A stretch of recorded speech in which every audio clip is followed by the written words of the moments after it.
ಹಣ ಇಡಲಿಲ್ಲ, ಬಜೆಟಲ್ಲಿ ಹಣ ಇಡಲಿಲ್ಲ. ಅದು ಭಾಳ ಸ್ಪಷ್ಟವಾಗಿ 2023ರಿಂದನೇ ಜಾರಿ ಬರುತ್ತೆ ಅಂತಲೇ ಇದೆ. ಆದರೆ ಅವರು ಯೂನಿಯನ್ ಲೀಡರ್ಸು ಇಲ್ಲ 4 ವರ್ಷಕ್ಕೊಮ್ಮೆ ಇದು ಕೊಡಬೇಕಾಗಿತ್ತು, ಇದು 1/1/20ರಿಂದ ಆಗಬೇಕು ಅಂತ ಅವ್ರ ವಾದ. ಮುಖ್ಯಮಂತ್ರಿಗಳು 4 ಸರಿ ಮೀಟಿಂಗ್ ಮಾಡಿದ್ದಾರೆ. ಮುಖ್ಯಮಂತ್ರಿಗಳ ಸ್ಟ್ಯಾಂಡು ಹಿಂದಿನ ಸರ್ಕಾರ ಏನು ತೀರ್ಮಾನ ತೊಗೊಂಡಿದ್ರು 17/3/23ರಿಂದ ಅಂತ ಮುಖ್ಯಮಂತ್ರಿಗಳ ಸ್ಟ್ಯಾಂಡು, ನಮ್ಮ ಸರ್ಕಾರದ ಸ್ಟ್ಯಾಂಡು. ಅವರು ಇಲ್ಲ ಇದು 1/1/20ರಿಂದನೇ ಕೊಡಬೇಕು ಅಂತ ಇದೆ. ಮತ್ತು ಈಗ 28ನೇ ತಾರೀಕು ಇದು ಇಂಡಸ್ಟ್ರಿಯಲ್ ಡಿಸ್ಪ್ಯೂಟ್ ಆ್ಯಕ್ಟಲ್ಲಿ ಬರುತ್ತೆ, ಅಲ್ಲಿ ಲೇಬರ್ ಡಿಪಾರ್ಟ್ಮೆಂಟಲ್ಲಿ ಇದೆ. ಅಲ್ಲೂ ಕೂಡ ಅವ್ರು ಫೈನಲಾಗಿ ಹೋಗ್ಬೋದು, ಅವರೇ ಸ್ಟ್ರೈಕೇ ಮಾಡಬೇಕಂತೇನೇ ಇಲ್ಲ. ಅಲ್ಲಿ 14 ದಿನ ನೋಟಿಸ್ ಕೊಟ್ಟು ಸ್ಟ್ರೈಕ್ ಮಾಡ್ಬೋದು. ಕೊನೆಗೆ ವಿಧಿ ಇಲ್ಲ ಅಂದಾಗ ಮಾತ್ರ ಎಸ್ಮಾ ಉಪಯೋಗಿಸೋದು ಅಷ್ಟೇ. ಅದು ನೀವು ಉಪಯೋಗಿಸಿದ್ದೀರಾ 2015 ದಿನ ಕಂಟಿನ್ಯೂಸ್ ಆಗಿ ಸ್ಟ್ರೈಕ್ ಮಾಡೋದು, ಆಗ ಉಪಯೋಗಿಸಿದ್ರು. ನಾನೇ ಎಸ್ಮಾ ತಂದಿದ್ದರೂ ಕೂಡ 2 ಬಾರಿ ನಾನು ಯಾವತ್ತೂ ಅದನ್ನು ಬಳಸಿರಲಿಲ್ಲ. ಇದು ಅವಶ್ಯಕವಾಗಿ, ಯಾಕೆಂದರೆ 1,15,00,000 ಜನ ಪ್ರತಿದಿನ ಓಡಾಡ್ತಾರೆ. ಈಗ ಒಂದು 4-5 ದಿನ ಅಥವಾ ಒಂದು ವಾರದ ಕಾಲ ಬಸ್ಸಸ್ ಇಲ್ಲ ಅಂದರೆ ಏನಾಗುತ್ತೆ ಅಂತೇಳಿ ಅದಕ್ಕೋಸ್ಕರ ತಂದಿರ್ತಕ್ಕಂಥ ಯಾವ ದುರುದ್ದೇಶನೂ ಇಲ್ಲ, ಸಾರ್ವಜನಿಕರ ಹಿತದೃಷ್ಟಿಯಿಂದ ತಂದಿರ್ತಕ್ಕಂಥದ್ದು. ಮತ್ತು ಮುಖ್ಯಮಂತ್ರಿಗಳು ಕೂಡ ಈ ಅಸೆಂಬ್ಲಿ ಆದಮೇಲೆ ಕರಿತೀನಿ ಅಂತ ಹೇಳಿದ್ದಾರೆ. ಅಸೆಂಬ್ಲಿ ಆದಮೇಲೆ ಕರೆದು ಮಾತಾಡ್ತಾರೆ. ನಮ್ಮ ಶ್ರೀನಿವಾಸ ಮೂರ್ತಿಯವರು ಒಂದು ರಿಪೋರ್ಟ್ ಕೊಟ್ಟಿದ್ದರು, ಆ ರಿಪೋರ್ಟ್ನ ನಾನು ಇಂಪ್ಲಿಮೆಂಟ್ ಮಾಡ್ತೀನಿ ಅಂತಲೂ ಹೇಳಿದ್ದಾರೆ ಮುಖ್ಯಮಂತ್ರಿಗಳು. ಅದರಿಂದ ಯಾವ ದುರುದ್ದೇಶನೂ ಇಲ್ಲ, ಇದು ಸಾರ್ವಜನಿಕರ ಹಿತದೃಷ್ಟಿಯಿಂದ ತಂದಿರತಕ್ಕಂಥದ್ದು, ಅನುಮೋದನೆ ಮಾಡಿಕೊಡ್ಬೇಕು ಅಂತ ತಮ್ಮನ್ನು ಕೇಳ್ತೀನಿ. ಪ್ರಶ್ನೆ ಏನೆಂದರೆ, ವಿಧಾನಸಭೆಯಿಂದ ಅಂಗೀಕೃತವಾದ ರೂಪದಲ್ಲಿರುವ ಕರ್ನಾಟಕ ಅತ್ಯವಶ್ಯಕ ಸೇವೆಗಳ ನಿರ್ವಹಣಾ ವಿಧೇಯಕ 2025 ಪರಿಗಣಿಸಬೇಕೆಂದು ಸೂಚಿಸುವುದು. ಪ್ರಸ್ತಾವದ ಪರವಾಗಿರುವವರು ಹೌದು ಎಂದು ಸೂಚಿಸಬೇಕು. ಪ್ರಸ್ತಾವದ ವಿರೋಧವಾಗಿರುವವರು ಇಲ್ಲ ಎಂದು ಸೂಚಿಸಬೇಕು. ಪ್ರಸ್ತಾವವು ಹೌದು ಎನ್ನುವರ ಪರವಾಗಿದೆ ಎಂದು ಭಾವಿಸುತ್ತೇನೆ. ಪ್ರಸ್ತಾವವು ಹೌದು ಎನ್ನುವರ ಪರವಾಗಿದೆ ಎಂದು ಭಾವಿಸುತ್ತೇನೆ. ಪ್ರಸ್ತಾವ ಹೌದು ಎನ್ನುವರ ಪರವಾಗಿದೆ. ಪ್ರಸ್ತಾವ ಹೌದು ಎನ್ನುವರ ಪರವಾಗಿದೆ. ಪ್ರಸ್ತಾವ ಅಂಗೀಕೃತವಾಗಿದೆ. ಈಗ ವಿಧೇಯಕವನ್ನು ಖಂಡವಾಗಿ ತೆಗೆದುಕೊಳ್ಳಲಾಗುವುದು. ಪ್ರಶ್ನೆ ಏನೆಂದರೆ, 2ರಿಂದ 4ರವರೆಗಿನ ಖಂಡಗಳು ವಿಧೇಯಕದ ಭಾಗವಾಗಿರಬೇಕು. ಪ್ರಸ್ತಾವದ ಪರವಾಗಿರುವವರು ಹೌದು ಎಂದು ಸೂಚಿಸಬೇಕು. ಪ್ರಸ್ತಾವದ ವಿರೋಧವಾಗಿರುವವರು ಇಲ್ಲ ಎಂದು ಸೂಚಿಸಬೇಕು. ಪ್ರಸ್ತಾವ ಹೌದು ಎನ್ನುವರ ಪರವಾಗಿದೆ ಎಂದು ಭಾವಿಸುತ್ತೇನೆ. ಪ್ರಸ್ತಾವ ಹೌದು ಎನ್ನುವರ ಪರವಾಗಿದೆ. ಪ್ರಸ್ತಾವ ಹೌದು ಎನ್ನುವರ ಪರವಾಗಿದೆ. ಪ್ರಸ್ತಾವ ಅಂಗೀಕರಿಸಲ್ಪಟ್ಟಿದೆ. 2ರಿಂದ 4ರವರೆಗಿನ ಖಂಡಗಳನ್ನು ವಿಧೇಯಕಕ್ಕೆ ಸೇರಿಸಲಾಗಿದೆ. ಪ್ರಶ್ನೆ ಏನೆಂದರೆ, ಮೊದಲನೆಯ ಖಂಡ, ಪೀಠಿಕೆ ಮತ್ತು ಶೀರ್ಷಿಕೆಗಳ ವಿಧೇಯಕದ ಭಾಗವಾಗಿರಬೇಕೆಂದು ಸಭೆಯ ಮುಂದಿರುವ ವಿಷಯ. ಪ್ರಸ್ತಾವದ ಪರವಾಗಿರುವ ಹೌದು ಎಂದು ಸೂಚಿಸಬೇಕು. ಪ್ರಸ್ತಾವದ ವಿರೋಧವಾಗಿರುವ ಇಲ್ಲ ಎಂದು ಸೂಚಿಸಬೇಕು. ಪ್ರಸ್ತಾವ ಹೌದು ಎನ್ನುವರ ಪರವಾಗಿದೆ ಎಂದು ಭಾವಿಸುತ್ತೇನೆ. ಪ್ರಸ್ತಾವ ಹೌದು ಎನ್ನುವರ ಪರವಾಗಿದೆ. ಪ್ರಸ್ತಾವ ಹೌದು ಎನ್ನುವರ ಪರವಾಗಿದೆ. ಮೊದಲನೆಯ ಖಂಡ, ಪೀಠಿಕೆ ಮತ್ತು ಶೀರ್ಷಿಕೆಗಳ ವಿಧೇಯಕಕ್ಕೆ ಸೇರಿಸಲ್ಪಟ್ಟಿದೆ. ಮಾನ್ಯ ಸಾರಿಗೆ ಸಚಿವರು, ಮುಜರಾಯಿ ಸಚಿವರು ಅಂಗೀಕಾರಕ್ಕೆ ಪ್ರಸ್ತಾವವನ್ನು ಸೂಚಿಸಬೇಕು. ಅಂಗೀಕಾರ ಮಾಡಿಕೊಡ್ಬೇಕಂತ ಮನವಿ ಮಾಡ್ತೀನಿ ಸಭಾಧ್ಯಕ್ಷ. ವಿಧಾನಸಭೆಯಿಂದ ಅಂಗೀಕೃತವಾದ ರೂಪದಲ್ಲಿರುವ ಕರ್ನಾಟಕ ಅತ್ಯವಶ್ಯಕ ಸೇವೆಗಳ ನಿರ್ವಹಣಾ ವಿಧೇಯಕ 2025 ಅಂಗೀಕರಿಸುವುದು. ಪ್ರಸ್ತಾವದ ಪರವಾಗಿರುವವರು ಹೌದು ಎಂದು ಸೂಚಿಸಬೇಕು. ಪ್ರಸ್ತಾವದ ವಿರೋಧವಾಗಿರುವ ಇಲ್ಲ ಎಂದು ಸೂಚಿಸಬೇಕು. ಪ್ರಸ್ತಾವ ಹೌದು ಎನ್ನುವರ ಪರವಾಗಿದೆ ಎಂದು ಭಾವಿಸುತ್ತೇನೆ. ಪ್ರಸ್ತಾವ ಹೌದು ಎನ್ನುವರ ಪರವಾಗಿದೆ ಎಂದು ಭಾವಿಸುತ್ತೇನೆ. ಪ್ರಸ್ತಾವ ಹೌದು ಎನ್ನುವರ ಪರವಾಗಿದೆ. ಪ್ರಸ್ತಾವ ಹೌದು ಎನ್ನುವರ ಪರವಾಗಿದೆ. ಪ್ರಸ್ತಾವ ಅಂಗೀಕೃತವಾಗಿದೆ ಹಾಗೂ ವಿಧೇಯಕಕ್ಕೆ ಅನುಮೋದನೆ ದೊರಕಿದೆ. ಈಗ ಮಾನ್ಯ ಮುಖ್ಯಮಂತ್ರಿಯವರು ಒಳ ಮೀಸಲಾತಿ ಬಾರಿ ಸಂಬಂಧ ಹೇಳಿಕೆ ನೀಡಲಿರುವರು.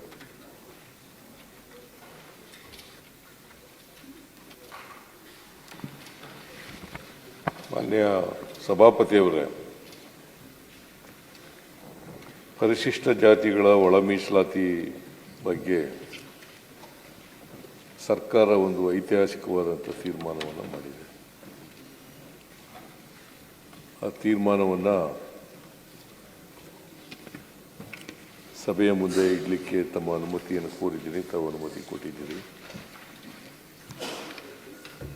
ನಾನು ಆ ತೀರ್ಮಾನವನ್ನು ಸಭೆಯ ಮುಂದೆ ಇರ್ತಕ್ಕಂಥ ಪ್ರಯತ್ನವನ್ನು ಮಾಡ್ತೇನೆ.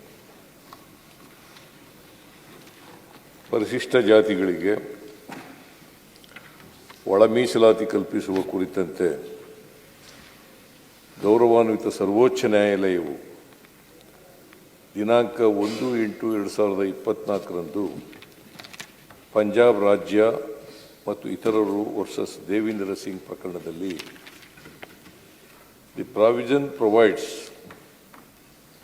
The state with the power to make any special provisions for the scheduled castes and the scheduled tribes. Thereby, it recognizes the wide power of the state to employ a range of means to secure substantive equality. This would include sub-classification within the scheduled castes ಎಂದು ತೀರ್ಪು ನೀಡಿದೆ. ಅಂದರೆ ಪರಿಶಿಷ್ಟ ಜಾತಿಗಳ ಉಪವರ್ಗೀಕರಣ ಮಾಡುವ ಅಧಿಕಾರ ರಾಜ್ಯ ಸರ್ಕಾರಗಳಿಗೆ ಸಂವಿಧಾನಿಕವಾಗಿ ದತ್ತವಾಗಿದೆ ಎಂದು ಸ್ಪಷ್ಟವಾಗಿ ಹೇಳಿದೆ. ಸಂವಿಧಾನದ ಅನುಚ್ಛೇದ 14, 15 ಮತ್ತು 16ರಲ್ಲಿ ತಿಳಿಯಪಡಿಸಿರುವ ಸಮಾನತೆಯ ತತ್ವಕ್ಕೆ ಯಾವುದೇ ಚ್ಯುತಿ ಬಾರದಂತೆ ಅದರ ಮೂಲ ಆಶಯವನ್ನು ಸದೃಢಗೊಳಿಸುವ ದೃಷ್ಟಿಯಿಂದ ಒಳ ಮೀಸಲಾತಿ ವ್ಯವಸ್ಥೆ ಕಲ್ಪಿಸಬಹುದು ಎಂದು ಅಭಿಪ್ರಾಯಪಟ್ಟಿದೆ.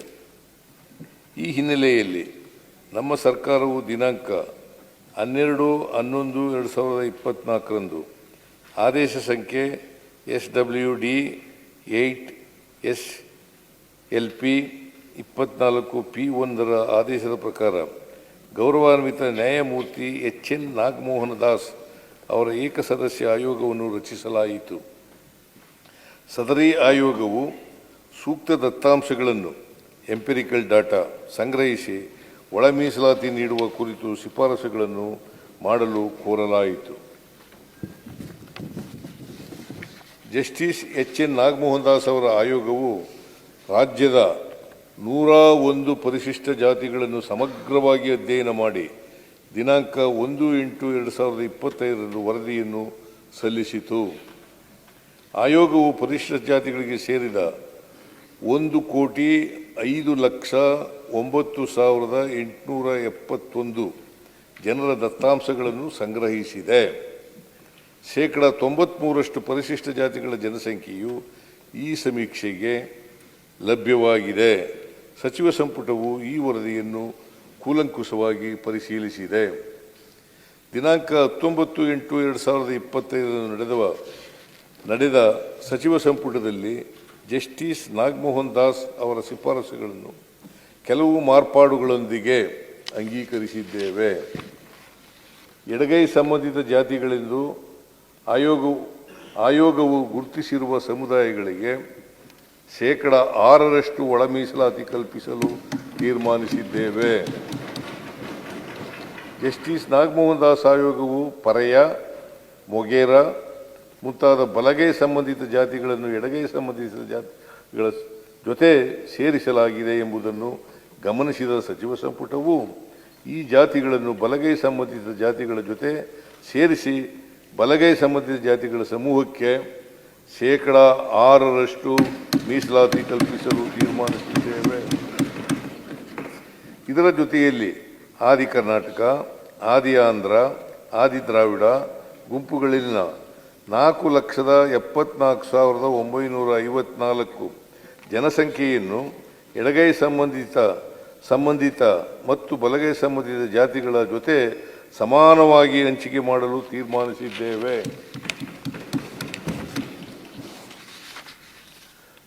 ಸ್ಪೃಶ್ಯ ಜಾತಿಗಳ ಗುಂಪಿಗೆ ಜಸ್ಟಿಸ್ ನಾಗಮೋಹನ್ ದಾಸ್ ಅವರು 4% ಮೀಸಲಾತಿಯನ್ನು ಶಿಫಾರಸು ಮಾಡಿದ್ದರು. ಹಾಗೆಯೇ 59 ಜಾತಿಗಳ 5,22,099 ಜನಸಂಖ್ಯೆಯನ್ನು ಪ್ರವರ್ಗ ಎ ಎಂದು ತೀರ್ಮಾನಿಸಿ 1% ಮೀಸಲಾತಿಯನ್ನು ಶಿಫಾರಸು ಮಾಡಿದ್ದರು. ಕೆಲವು ತಾಂತ್ರಿಕ ಕಾರಣಗಳಿಂದ ಈ ಎರಡೂ ಗುಂಪುಗಳನ್ನು ಒಟ್ಟಿಗೆ ಸೇರಿಸಿ 5% ಮೀಸಲಾತಿ ನೀಡಲು ತೀರ್ಮಾನಿಸಿದ್ದೇವೆ. ಜಸ್ಟಿಸ್ ನಾಗಮೋಹನ್ ದಾಸ್ ಆಯೋಗವು ABCDE ಎಂದು ಪ್ರವರ್ಗಗಳನ್ನಾಗಿ ವಿಭಾಗೀಕರಿಸಿ ಮಾಡಿದ್ದ ಶಿಫಾರಸನ್ನು ಸಚಿವ ಸಂಪುಟವು ABC ಎಂದು 3 ಪ್ರವರ್ಗಗಳನ್ನಾಗಿ ವಿಭಾಗೀಕರಿಸಲು ಹಾಗೂ ಎಡಗೈ ಸಂಬಂಧಿತ ಜಾತಿಗಳುಳ್ಳ ಎ ಪ್ರವರ್ಗಕ್ಕೆ 6%, ಬಲಗೈ ಸಂಬಂಧಿತ ಜಾತಿಗಳುಳ್ಳ ಬಿ ವರ್ಗಕ್ಕೆ 6% ಹಾಗೂ ಸಿ ವರ್ಗಕ್ಕೆ 5% ಒಳ ಮೀಸಲಾತಿ ನೀಡಲು ತೀರ್ಮಾನಿಸಿದ್ದೇವೆ. ಪರಿಶಿಷ್ಟ ಜಾತಿಗಳಲ್ಲಿರುವ ಎಲ್ಲ 101 ಜಾತಿಗಳಿಗೆ ಶಿಕ್ಷಣ, ಉದ್ಯೋಗಾವಕಾಶ ಹಾಗೂ ಇನ್ನಿತರ ವಿಷಯಗಳಲ್ಲಿ ಅವಕಾಶಗಳನ್ನು ಒದಗಿಸುವಲ್ಲಿ ಸಮಾನತೆ ಮತ್ತು ನ್ಯಾಯಸಮ್ಮತತೆಯನ್ನು ಖಚಿತಪಡಿಸಿಕೊಳ್ಳುವ ದೃಷ್ಟಿಯಿಂದ ಈ ಮಾರ್ಪಾಡುಗಳನ್ನು ಮಾಡಲಾಗಿದೆ. ಈ ರೀತಿ ನಿರ್ಧಾರ ಮಾಡುವಾಗ ಸಚಿವ ಸಂಪುಟವು ಗೌರವಾನ್ವಿತ ಸರ್ವೋಚ್ಚ ನ್ಯಾಯಾಲಯದ ತೀರ್ಪಿನಲ್ಲಿ ನಮೂದಿಸಲಾದ ತತ್ವಗಳನ್ನು ಗಮನದಲ್ಲಿಟ್ಟುಕೊಂಡಿದೆ. ಪರಿಶಿಷ್ಟ ಜಾತಿಗಳಲ್ಲಿನ ಚಲನಶೀಲತೆಯನ್ನು ಹಾಗೂ ಲಭ್ಯವಾಗುವ ದತ್ತಾಂಶಗಳನ್ನು ಪರಿಶೀಲಿಸಿಕೊಂಡು ಕಾಲಕಾಲಕ್ಕೆ ಈ ಜಾತಿಗಳನ್ನು ಅಧ್ಯಯನ ಮಾಡಿ ವರದಿ ನೀಡಲು ಶಾಶ್ವತ ಪರಿಶಿಷ್ಟ ಜಾತಿಗಳ ಆಯೋಗವನ್ನು ರಚಿಸಲು ತೀರ್ಮಾನಿಸಿದ್ದೇವೆ.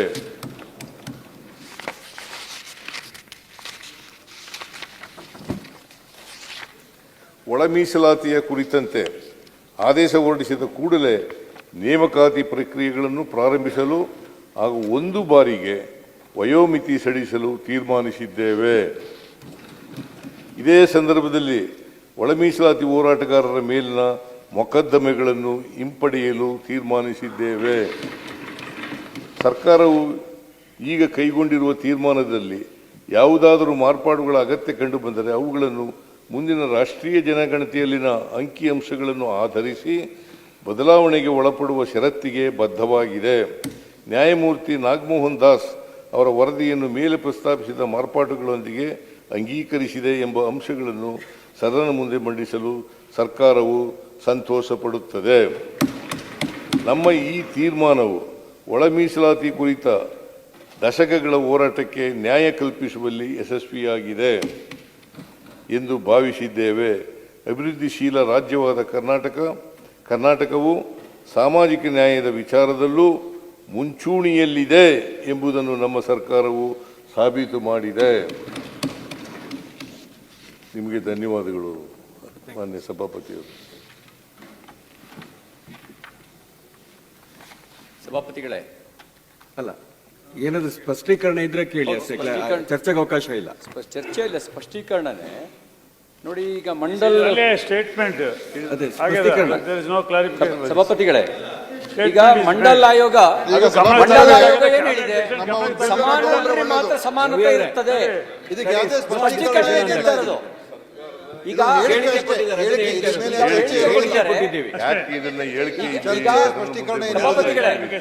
ಸಭಾಪತಿಗಳೇ, ಸಮಾನರಲ್ಲಿ ಮಾತ್ರ ಸಮಾನತೆ ಇರಬೇಕು ಅಂತ ಮಂಡಲ ಆಯೋಗ ಹೇಳಿದೆ. ಸುಪ್ರೀಂ ಕೋರ್ಟ್ ಅದನ್ನೇ ಹೇಳಿದೆ.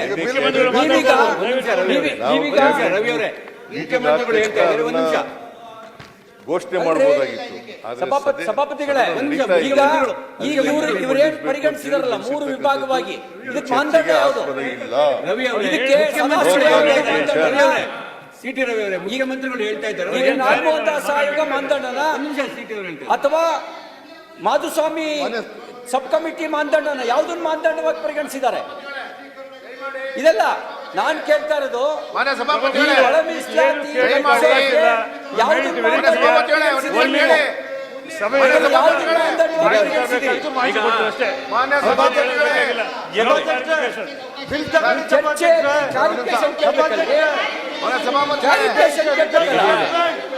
ಈಗ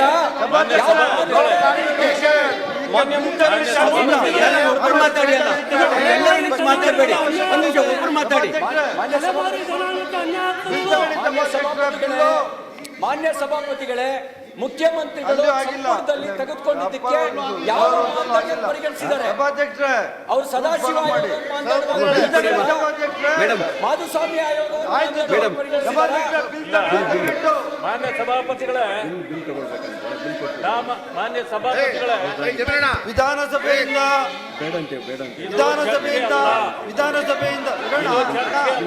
ಕರೆದವ್ರೆ, ಇದು ಚರ್ಚೆ ಅಲ್ಲ. ಹಣ ಕರೆದವ್ರೆ, ಇದು ಚರ್ಚೆ ಅಲ್ಲ. ಚರ್ಚೆಗೆ ಅವಕಾಶ ಇಲ್ಲ. ಸ್ವಾಗತ ಮಾಡಬೇಕು.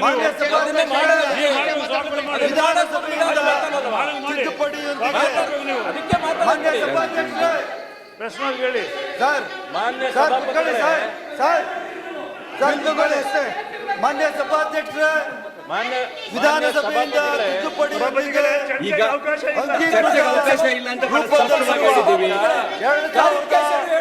2025ನೇ ಸಾಲಿನ ಕರ್ನಾಟಕ ಪಟ್ಟಣ ಮತ್ತು ಗ್ರಾಮಾಂತರ ಯೋಜನೆ ಮತ್ತೆ ಕೆಲವು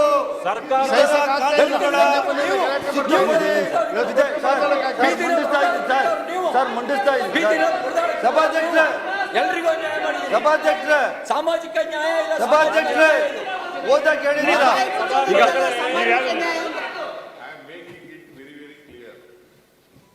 ಇದು ಸರ್ಕಾರದ ಒಂದು ಹೇಳಿಕೆ. ಈ ಹೇಳಿಕೆ ಮಾಡಿದ ಮೇಲೆ ಸದನದ ಗಮನಕ್ಕೆ ತರಬೇಕು ಅಂತೇಳಿ ಹೇಳಿಕೆಯನ್ನು ಮಾಡಿದ್ದೇನೆ. ಯಾಕಂತಂದರೆ ನಾವು ನಿನ್ನೆನೇ ಅನೌನ್ಸ್ ಮಾಡಿಬಿಡ್ಬೋದಾಗಿತ್ತು. ಸದನ ನಡೀತಾ ಇರೋದ್ರಿಂದ ಸದನದ ಮುಂದೆ ಈ ಹೇಳಿಕೆಯನ್ನು ಪ್ರಸ್ತಾಪ ಮಾಡಬೇಕು ಅಂತೇಳಿ ಇಲ್ಲಿ ಮಂಡಿಸಿದ್ದೀನಿ. ಅದರಿಂದ ಇದು ಚರ್ಚೆ ಆಗಲಿ ಕ್ಲಾರಿಫಿಕೇಶನ್ ಕೇಳೋದಾಗಲಿ ಅಗತ್ಯ ಇಲ್ಲ, ಅದು ಉದ್ಭವ ಆಗೋದಿಲ್ಲ. ತಾವು ದಯಮಾಡಿ ಮುಂದಿನ ವಿಷಯಕ್ಕೆ ಹೋಗ್ಬೇಕು ಅಂತೇಳಿ ತಮ್ಮಲ್ಲಿ ಮನವಿ ಮಾಡ್ತೀನಿ. ಮುಖ್ಯಮಂತ್ರಿ ಮಾನ್ಯ ನಗರಾಭಿವೃದ್ಧಿ ಮತ್ತು ನಗರ ಯೋಜನಾ ಸಚಿವರು ವಿಧಾನಸಭೆಯಿಂದ ತಿದ್ದುಪಡಿ ಅಂಗೀಕೃತವಾದ ರೂಪದಲ್ಲಿರುವ ಕರ್ನಾಟಕ ಪಟ್ಟಣ ಮತ್ತು ಗ್ರಾಮಾಂತರ ಯೋಜನೆ ಮತ್ತು ವಿಧಾನಸಭೆಯಿಂದ ಅಂಗೀಕೃತ ರೂಪದಲ್ಲಿರುವ 2025ನೇ ಸಾಲಿನ ಕರ್ನಾಟಕ ಪಟ್ಟಣ ಮತ್ತು ಗ್ರಾಮಾಂತರ ಯೋಜನೆ ಮತ್ತು ಕೆಲವು ಇತರ ಕಾನೂನುಗಳ ತಿದ್ದುಪಡಿ ವಿಧೇಯಕವನ್ನು ಪರ್ಯಾಲೋಚಿಸಬೇಕೆಂದು ಸೂಚಿಸುತ್ತೇನೆ. 2.5 ಲಕ್ಷ ಆದ್ಮೇಲೆ ಆನೆ ಕರು ಹಾಕಿದೆ. ಅದು ಹೆಣ್ಣ ಗಂಡ ಅಂತ ನೋಡ್ಬೇಕಲ್ಲ ಸಭಾಧ್ಯಕ್ಷರೇ, ಅಲ್ಲ, ಆನೆ ಕರು ಹಾಕಿದೆ. ಪ್ರಸ್ತಾಪ ಮಾಡಿದ್ದೀನಿ. ಅದು ಹೆಣ್ಣ ಗಂಡ ಅಂತ ಪರ್ಯಾಲೋಚನೆ ಮಾಡಬೇಕು ಅಂತ ಬಿಲ್ಲು ಈಗ ಸೆಂಟ್ರಲ್ ಏನು ಈಗ ಮಾನ್ಯ ಮುಖ್ಯಮಂತ್ರಿಗಳು ಸದನಕ್ಕೆ ಇದ್ರಾಗ ನಾವು ಕ್ಲಾರಿಫಿಕೇಶನ್ ಮಾಡೋದು ಕೇಳಿ ಒಂದು ಕೇಳಿ ಕೇಳಪ್ಪ ಕೇಳಿ ಮಾನ್ಯ ಸಭಾಪತಿಗಳೇ ನೋಡಿ, ಕೇಳಿ ಒಂದು ನಿಮಿಷ ಮುಖ್ಯಮಂತ್ರಿಗಳು ಒಂದು ನಿಮಿಷ ಕೇಳಿ. ನಾ ಹೇಳಿದ್ರೆ ಕೇಳಿ ಮಾಡಿದ್ದಾರೆ. ನಾ ಹೇಳಿದ್ರೆ ಕೇಳಿ ಒಂದು ನಿಮಿಷ. ಕುತ್ಕೊಳ್ಳಪ್ಪ, ಒಂದು ನಿಮಿಷ ಕೇಳಿ. ಕೇಳಿ, ನಾ ಹೇಳುದು ಕೇಳು. ಮಾನ್ಯ ಸಭಾಧ್ಯಕ್ಷರೇ, ನಾ ಹೇಳುದು ಕೇಳಿ. ಕರ್ನಾಟಕ ನೀವೆಲ್ಲ ಇನ್ನೂ ಆರ್ಡರ್ ಮಾಡಿ ಏನಾಗತ್ತಿದ್ದೆ ಈಗ ಒಂದು ಕುತ್ಕೊಳ್ಳಿ ಹೇಳ್ತಾನೆ. ಈಗ ಒಂದು ನಿಮಿಷ ಕುತ್ಕೊಳ್ಳಿ ಒಂದು ನಿಮಿಷ ಕುತ್ಕೊಳ್ಳಿ. ಅವ್ರು ಸ್ಟೇಟ್ಮೆಂಟ್ ಮಾಡಿದ್ದಾರೆ, ಕ್ಲಾರಿಫಿಕೇಶನ್ ಈಗ ಒಂದು ನಿಮಿಷ ಹೇಳಿ. ಸರ್, ಮುಖ್ಯಮಂತ್ರಿಗಳು ಹೇಳಿಕೆ ಕೊಟ್ಟಿದ್ದಾರೆ. ಈಗ ನಿನ್ನೆ ಕ್ಯಾಬಿನೆಟ್ ಆದ್ಮೇಲೆ ಸದನ ನಡೀತಾ ಇದೆ ಅಂತ ಇವತ್ತು ಬಂದು ಹೇಳಿಕೆ ಕೊಟ್ಟಿದ್ದಾರೆ. ಅದರಲ್ಲಿ ಯಾವುದೇ ಡಿಸ್ಕಷನ್ ಇಲ್ಲ.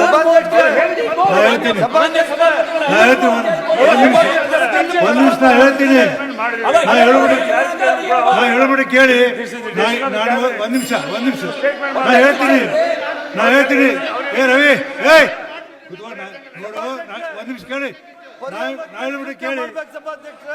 ನಾ ಹೇಳ್ಬಿಡಿ ಕೇಳಿ. ಮಾನ್ಯ ಸಭಾಪತಿಯವರೇ, ನಿನ್ನೆ ಸಚಿವ ಸಂಪುಟ ಒಂದು ತೀರ್ಮಾನ ಮಾಡಿದೆ. ನಿನ್ನೆನೇ ನಾವು ಪ್ರೆಸ್ ಕೇಳ್ಬೋದಾಗಿತ್ತು, ಆದರೆ ಪ್ರೆಸ್ ಕೇಳಕ್ಕೆ ಹೋಗಲಿಲ್ಲ. ಯಾಕಂತಂದ್ರೆ ಸದನ ನಡೀತಾ ಇದೆ, ಸದನ ಮುಂದೆ ಇಡಬೇಕು ಅಂತಕ್ಕಂಥ ಉದ್ದೇಶದಿಂದ ಹೇಳಿಲ್ಲ. ಇದು ಸ್ಟೇಟ್ಮೆಂಟು ಮಾಡಿರ್ತಕ್ಕಂಥದಕ್ಕೆ ಕ್ಲಾರಿಫಿಕೇಶನ್ ಎಂಥದ್ದು? ಕ್ಯಾಬಿನೆಟ್ ಡಿಸಿಷನ್ಗಳಿಗೆಲ್ಲ ಕ್ಲಾರಿಫಿಕೇಶನ್ ಕೊಡಕ್ಕಾಗತ್ತಾ? ಮಾತಾಡಿ ಅವಕಾಶ ಇಲ್ಲ. ಮಾನ್ಯ ಸರ್ಕಾರದ ಹೇಳಿಕೆ ಇದು. ಚರ್ಚೆಗಾಗ್ಲಿ ಕ್ಲಾರಿಫಿಕೇಶನ್ ಕೇಳಕ್ಕಾಗ್ಲಿ ಅವಕಾಶ ಇಲ್ಲ. ದಯಮಾಡಿ ಅದನ್ನ ಅವಕಾಶ ಕೊಡಬೇಡಿ. ಬೇರೆ ವಿಚಾರ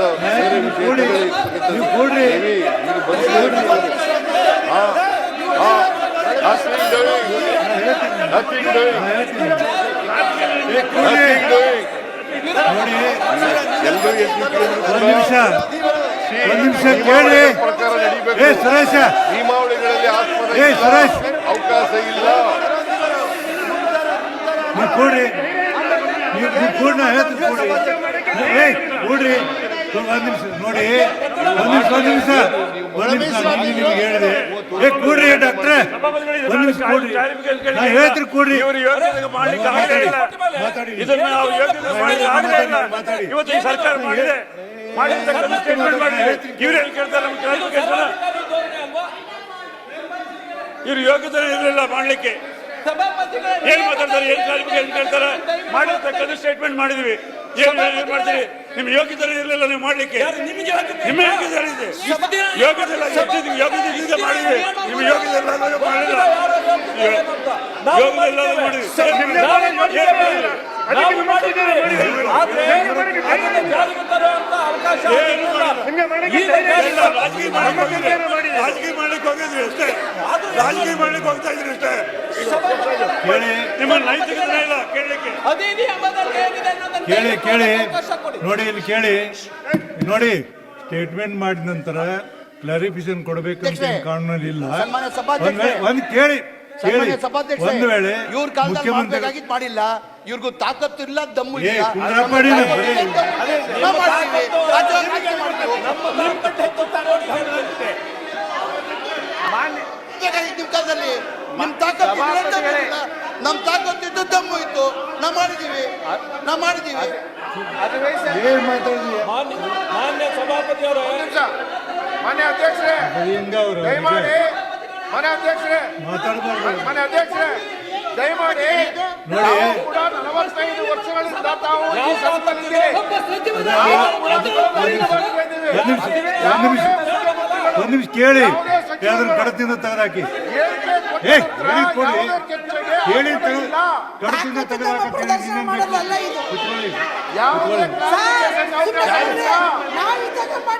ಈಗ ನಿಮ್ಮ ಮುಖ್ಯಮಂತ್ರಿ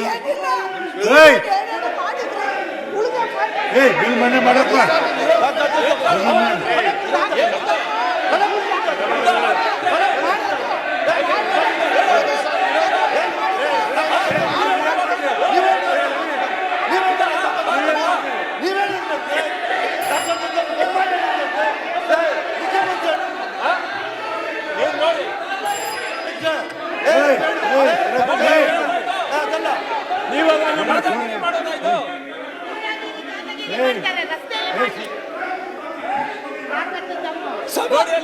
ಇದು ಮಂತ್ರಿಗಳ ವರ್ತನೆ ಸರಿ.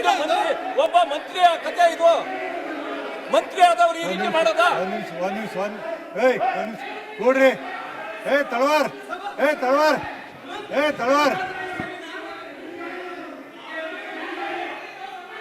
ನೋಡಿ, ಮಂತ್ರಿಗಳಾದಂತವ್ರು ಜಗಳಬೇಡಿ, ಕುತ್ಕೊಳ್ಳಿ. ಹೇಳು ಮಾಡೋದಕ್ಕೆ ಹೋಗಲ್ಲ ನೀವು. ಇದು ಸರಿ ಇದೆಯಾ ಸರ್? ಹೇಳ್ತೀನಿ ಕೇಳಿ. ಒಬ್ಬ ಸಚಿವರು ನಡೆ ಇದು ಸುರೇಶ್ ನೋಡಿ. ಸುರೇಶ್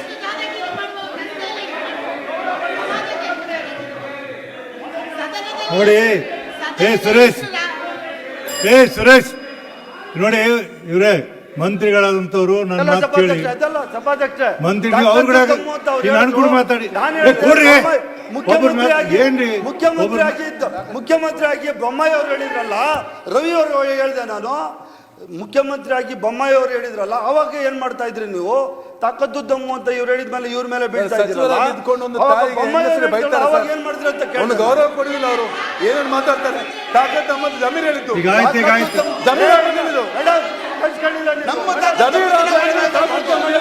ನಿಮ್ಗಿರ್ಲಿಲ್ಲ, ನಮ್ಗಿತ್ತು.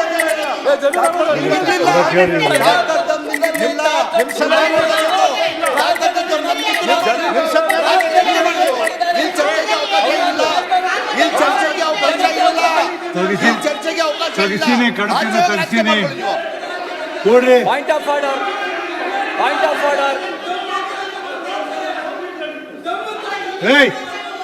ಏನ್ರಿ ನೀವು? ನಾವೆಲ್ಲ ಯಾವ ಕಡೆ ತಗೋಬಾರ್ದು, ಯಾವ ಕಡೆ ತಗೋಬಾರ್ದು, ಯಾವ ಕಡೆ ತಗೋಬಾರ್ದು,